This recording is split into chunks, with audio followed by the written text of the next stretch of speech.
Hi there, I'm Margaret. Join me for a deep dive into the life of a freelancer. I share my clients' struggles and successes and celebrate those moments that make it oh so worth it. This is Freelance Freedom.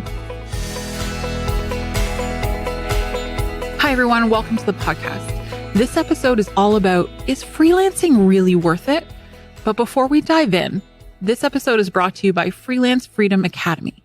Now, Freelance Freedom Academy is an online members-only community built to help you turn your freelance career into a business that works its butt off for you and not the other way around.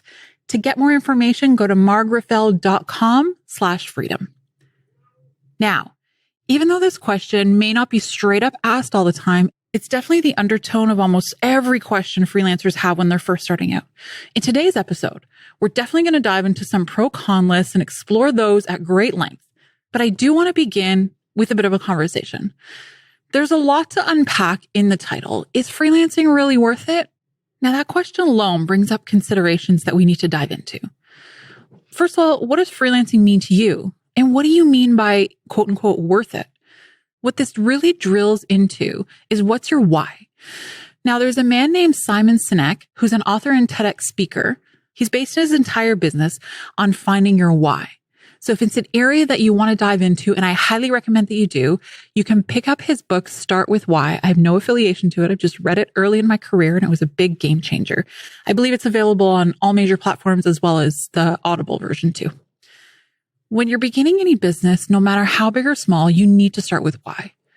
Now, when we talk about freelancing, you may think the why is super obvious and that it's probably one of those same reasons that are stereotypically talked about, like, well, I want to become my own boss and, well, it's to make up my own hours. But we need to dig deeper than that.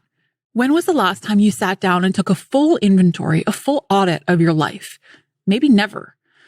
Well, if you're considering a major career shift, now that's either into freelance, into another career, or even exiting out of freelance. I'm going to link up a PDF in the show notes that has all the questions that you should consider. I'm sure there's a lot more as well, but we're just going to cover the preliminary ones. So you can go through them at your own pace, but we're also going to dive into those questions together. After we go through all those considerations, we're going to do a pro-con list. And at the end, I'm going to share some of my insights with you, why I got into it, what were some roadblocks, and why I wouldn't change it for anything. So let's dive in together. Now, there's a few major areas of your life that you need to audit. The purpose of this audit is to take a deep dive into the state of your life and find out if freelancing is right for you. But even if you're already a freelancer or considering another career, this audit is a perfect place to start. The first section we want to consider is family and personal life. Because we all know, as much as we want to start freelancing, it's not always all about you.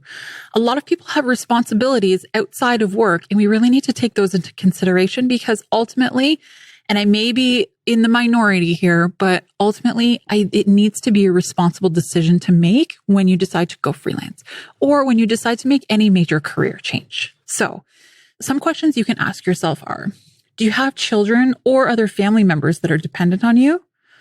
Are you in a considerable amount of debt? Now, these kind of questions can be triggering, but they have to be looked at.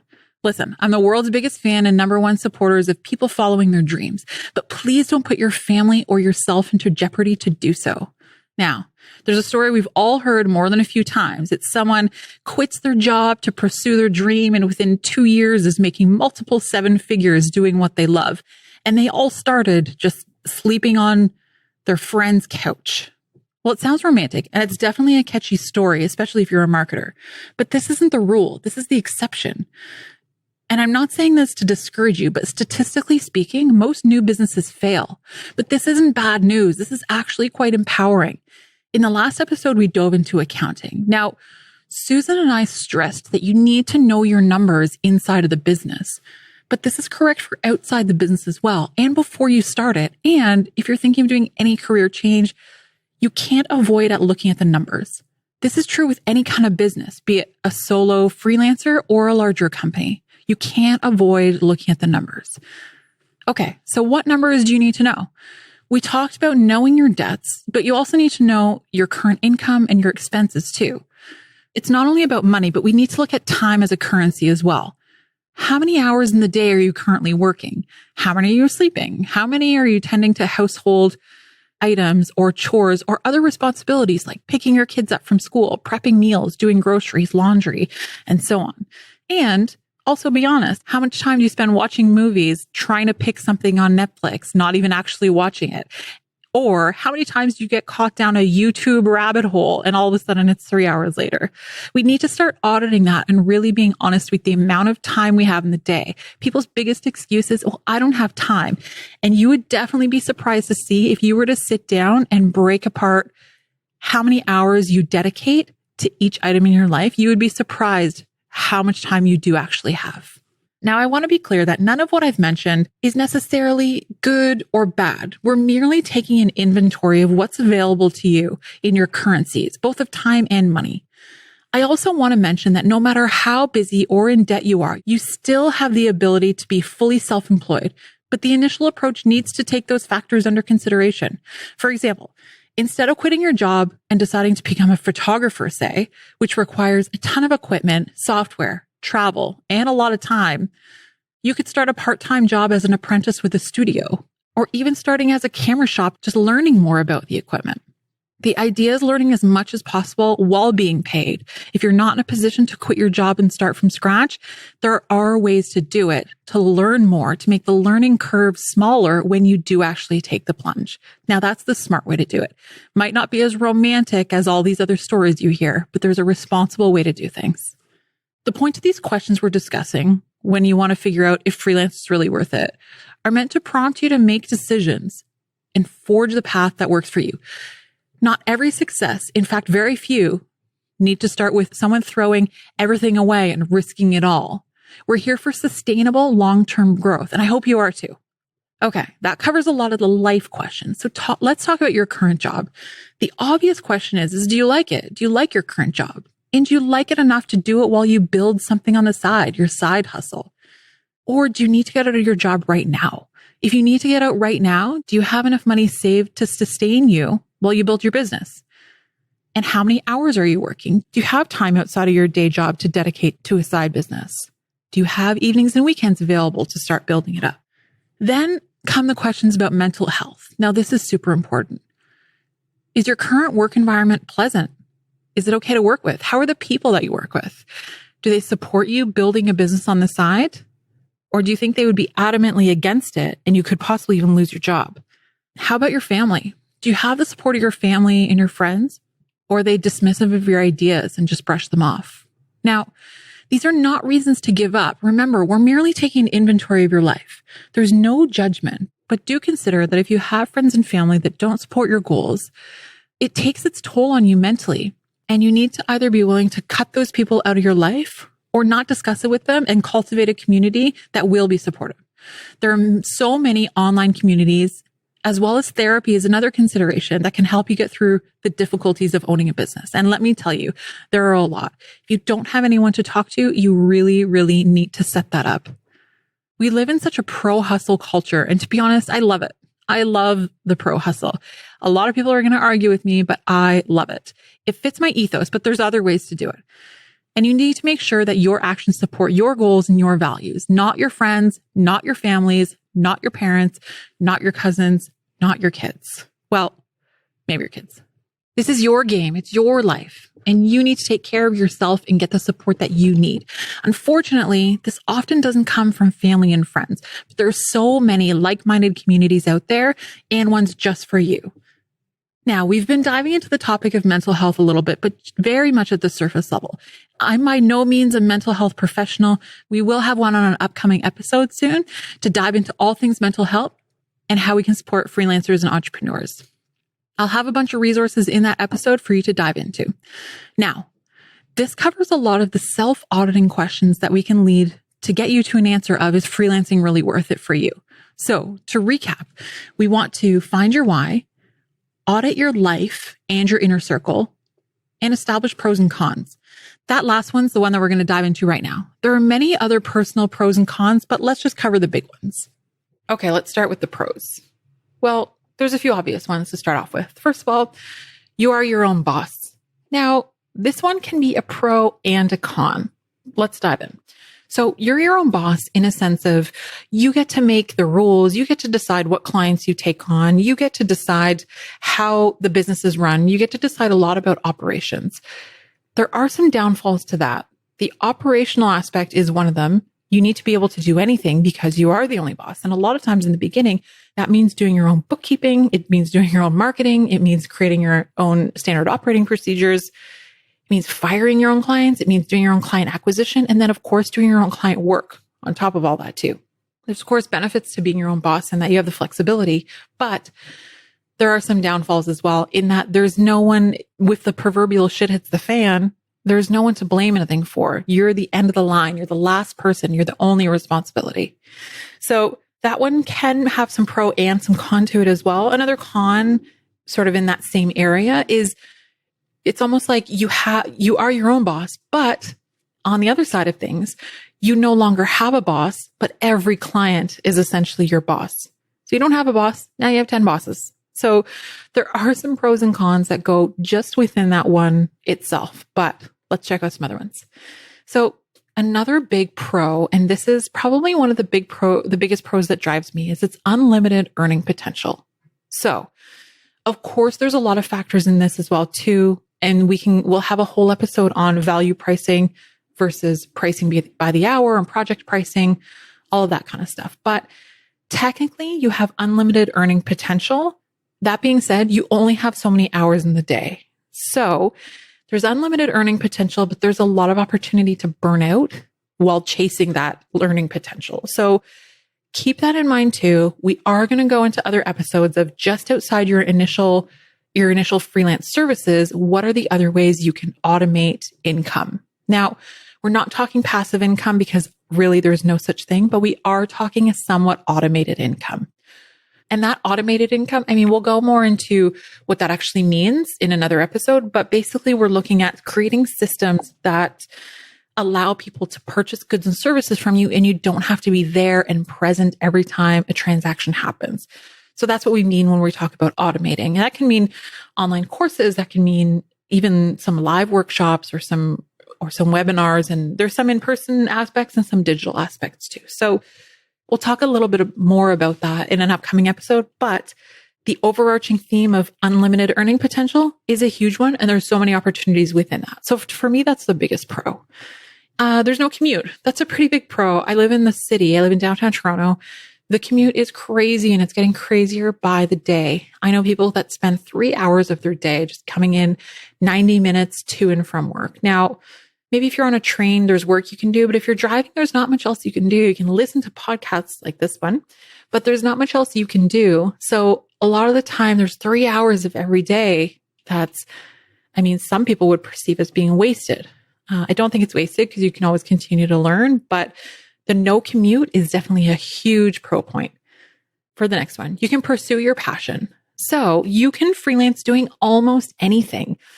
The internet has completely democratized any service that you can, for a low or zero entry fee, you can literally start doing something today. This has never happened before. This has never happened before this generation. So the democratization of gigs and of freelancing has had this huge rise in the gig economy, and you could literally start freelancing in almost anything. So you truly get to pursue your passion, and you don't have a commute. You can also work from anywhere. So this can be a pro and a con. Of course, we know travel can get expensive. So if you're traveling, so it may not be part of your lifestyle to be able to travel while you work, but that option is there as well. And I know that's a huge pro for me because I love traveling. So a lot of times I actually don't take weekends and I don't take days off during the week. I would much rather work straight through for a long period of time than take a big chunk of time off. You don't have that option when you're working a 9-to-5 job. It's very specific, those hours that you need to work. And that's just not how I'm productive. I'm not productive when I take 2 days off and then have to get back right back into things. So I'm more productive if I work straight through, say even for 2 months or so, and then I'll take 2 weeks off. So that lifestyle definitely works better for me. Not sure if it's for everyone, but it is a pro to consider as well too. Also, as the next pro, which is another big pro for me, you get to work from your pajamas or leggings or whatever you want to wear. I mean, you should probably be dressed from the waist up if you're doing meetings, but you could ultimately work in anything that you want and you don't have to get dressed up. So then that cuts out even more time during your day of getting ready, which you could dedicate to creative endeavors. You can make sure you go to the gym. I know that's where I dedicate that time now. The time that I would take getting ready to go to an office job, that time's dedicated to meditating and going to the gym, which is so much more valuable to me. You also get full control over your niche and the direction of your business. So if you want to change gears, if you want to switch niches, if you want to scale up, if you want to scale down, that's all up to you. And you have full control over every aspect of it. Now, I say you have full control over every aspect of it, but there, of course, are market fluctuations that are gonna bring in other factors. But you do have full control over who it is that you serve. Another one is flexible hours, flexible schedule, and flexible location. Now, we talked a little bit about location independence, about scheduling flexibility. And another reason why I love the hours and the scheduling flexibility is because I live in a pretty big city right downtown, and I don't like crowds. So I love living in the city, but I don't like crowds. Those two things usually do not go hand in hand. So I can work straight through the weekends, and then I can take like a random Tuesday off to go and run all my errands. I don't have to deal with crowds. So that's a huge benefit for me. It seems like something that's really small, but it's hugely valuable in my life. One of the last pros is that you get to have creative freedom in your life. So if you have a project or a problem that you need to solve that comes across your plate, you can reach out to anyone and you can go through any avenue that you see fit to be able to solve that problem. Whereas in a lot of time, if you're working for a bigger company or if you're working in an office job, there's very specific protocols. And I understand why those are in place, but you have very specific protocols that you have to follow to be able to troubleshoot and to be able to problem solve. But if you're on your own, you get to do all of that yourself and be as creative as you want with your solutions. I find that really empowering. So let's dive into some cons. So how I realized I wanted to be self-employed is I did go through some of these cons, but there was a huge payoff for me because I realized how, as my business grew and as my revenue grew, I could overcome some of these cons. So one of the cons that we talked about before was going along lines of you have to be your own boss. You also have to do everything. And that includes marketing and accounting and bookkeeping and all that stuff that you may not love. And it's not super creative that goes along with running your own business. But once you start to scale, you can overcome and you can see that those cons can be taken away. So now I have a bookkeeper, so I don't have to deal with that. So there are some cons that if you can foresee down the road as them not being barriers anymore, then they no longer become cons. So I usually try to look at cons that way. Like if I were to scale, if I were to really push this, is something that I could outsource or that I could overcome. And for the most part, it has. I mean, I'm still doing it. So there are a few ones too. There's no paid leave. There's no sick days. There's no maternity leave. There's no benefits. And those are really personal decisions that you need to make. I know because I live in Canada, healthcare isn't something that I necessarily have to worry about. I do know that it is a bigger issue in other countries and it can get quite expensive. So if you have your own healthcare as a solo entrepreneur or as a freelancer, that can get upwards of, $800 to $1,000 a month. I've heard from some people. And we're very fortunate to be in a place where that doesn't have to be a consideration, but it's something to consider as a major roadblock. If you live somewhere that these things aren't covered, you have to supplement those yourself. So that's a personal decision as far as benefits and maternity leave and sick days and any sort of paid leave or paid vacation. To me, I really just had to think about, would I be willing to take 2 weeks off completely unpaid and be okay with that? And to me, it really is a con. But when there's things that you can start automating in your business and bringing in revenue when you're not around, I don't like to use the word passive income, like I mentioned, but we can automate some revenue. So seeing again that those can be options, we can overcome for sure. So there's a few other ones too, which is feelings of isolation. So this one's a big one. And as I mentioned before, we are going to get an episode where we can speak to a mental health professional in depth about the feelings of isolation, especially as a freelancer and as a solo entrepreneur and an entrepreneur at any level, really, because the more you scale and the more you grow, these feelings don't go away. So I just wanted to be clear about that too. There are support systems in place, and really finding a community that supports you, I found has helped a lot. But we will talk about that in depth in another episode. But it is something to really consider. Feelings of isolation is a real con, but there are ways to combat it. So just keep that in mind as well. So the biggest one for freelancers are inconsistent work. So we're going to talk about this in some future episodes. We touched on it in some past episodes too, about how we can set things up with retainer clients and ongoing work so we don't have that feast and famine cycle. The feast and famine cycle is probably one of the biggest sources of fear and the biggest sources of stress for any freelancer. So don't worry, we're in this together, and we're definitely going to set up some ways to combat that and automate some income, whether that's with retainers, whether that's with automating some of your services, but there are ways to combat that as well. But it's real, that inconsistent work and that feast or famine, those are real. That inconsistent work and that feast and famine cycle, I also don't want to underestimate it too. There was ways for us to overcome it, but we do have to know that it's a real con. It's something that you have to plan for. So the last one we have to touch on is distractions. So distractions can come in a lot of different forms. Now, they can come in the forms of if you have a cat or dog, maybe there's an animal that needs to be tended to or go on walks multiple times during the day. And if you're at home, by default, you're the one that has to do that. There's also other distractions when it comes to family members too. So we talked a little bit earlier about the dynamic between you and your family and really getting their support, and how beneficial it would be to have their support through this. Because if you're set up to work from home, a lot of the times family members and even close friends cannot fully respect the boundaries of that space. And all of a sudden you become the person by default that since you're home, you have to go pick up the kids. Since you're home, can you just put that laundry in? So maybe I'll group boundaries and distractions together, but those are really big challenges. And I think ones that need to be overcome upfront and really setting boundaries, because a lot of people, when they see someone, especially in their communal space, working from home, it's hard for them to identify that the person's working, because people in society identify workers as going into a job and working 9 to 5. But when you're working from home and freelancing, you're still working.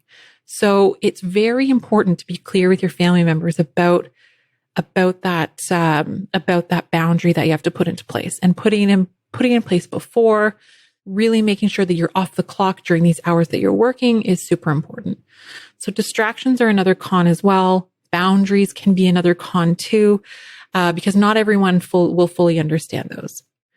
Those are all the pros and cons. If you have any other pros and cons, definitely reach out. Let me know. Let me know if I missed any. I can always add them into the show notes. Let me know if there's major ones that I missed. Let me know if there's ones that just apply to you. I love checking out people's individual situations as well too. So if you don't want to tag me, you can always DM me. I would love to talk about any pros or cons that you guys have experienced around freelance. So I told you that I would finish with telling you a little bit about why I chose freelance. Not only because I've never really had a job, but it's something that's just always fit my lifestyle. So there's 3 aspects. There's going to be my why. There's going to be my pro and con list, which is very similar to the one that I just went into. And then there's going to be my feelings around boundaries and support systems. So my why is I do it because I can choose who I get to work with. I get to, like I said, I get to run errands on weekdays when I don't have to deal with big crowds, but I love living in the big city. The unlimited earning potential. There's no higher ups telling me that my ideas are stupid. And I feel like I can make a difference for other freelancers. So that's my why. And I think that's my biggest why. Some of my pros and cons are the ones I mentioned before. There's unlimited earning potential, the flexibility and schedule. All of those pros definitely apply to me. And when I do see the cons, I don't see them as something that I can't overcome when I'm able to scale my business. I've also been fortunate to have some financial stability and really good credit. I have no dependents, and I've worked all through university, having serving jobs and well into my freelance career as a server. So I had the flexibility to build while I worked minimally on the side. I also found friends that were in the same field and supportive, and I ignored the haters because when you've been a server for so long, you get thick skin. And as the final one, I'm always working on my mental health. So those are the insights that I can give to you. Let me know if there's any pros and cons that I missed. Let me know what some of the biggest challenges are. If you don't want to tag me, feel free to slide into my DMs and let me know how I can help or add anything to the show notes. Again, thanks again for listening. I'll see you guys next time. Thank you so much for spending your time with me. As always, I love to keep the conversation going. So head over to Twitter or Instagram at Margreffell. That's at MargrefFell, and tag me or slide into my DMs with any questions you may have. You can also find me at my home base of margreffell.com for all the resources. I'll see you next time.